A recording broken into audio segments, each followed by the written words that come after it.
বিশ্বনবী কাঁদতে কাঁদতে মাথা তুলবেন, বলবেন আল্লাহ, দুনিয়াতে সব নবীরা স্পেশাল দোয়া করেছে, আমি করি নাই, এবার আমি আমার স্পেশাল দোয়াটা করতে চাই, আপনি কবুল করবেন কিনা বলেন। আল্লাহ বলবেন, নবী কি আপনার দোয়া বলেন? বিশ্বনবী বলবেন, আমার একটা উম্মত যার অন্তরের মধ্যে যাররা পরিমাণ ঈমান আছে, একবার আপনারে আল্লাহ বলে ডেকেছে, একবার আমি বিশ্বনবীর উপর দুরূদ পড়েছে, একবার শাহাদাতের বাণী আমার যে গুনাহগার উম্মত দুনিয়ার বুকে থেকে ঘোষণা দিয়েছে, ওই একটা উম্মত যদি জান্নাতে ঢুকতে না পারে, আপনি আমারে জান্নাতে ঢুকাতে পারবেন না।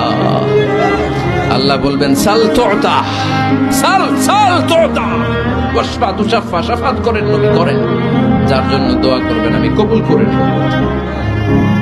দুনিয়াতে বিশ্বনবী কম কষ্ট সহ্য করে নাই। 3 বছর শিয়াবে আবি তালেবে জেল খেটেছে। কয় বছর?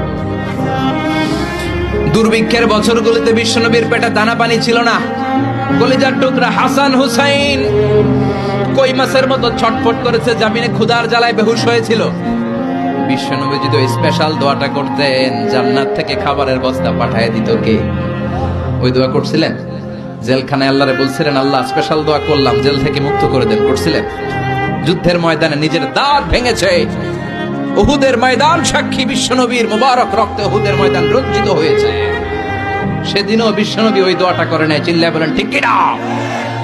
তায়েফের ময়দানে বিশ্বনবী কয়েকটা জায়গায়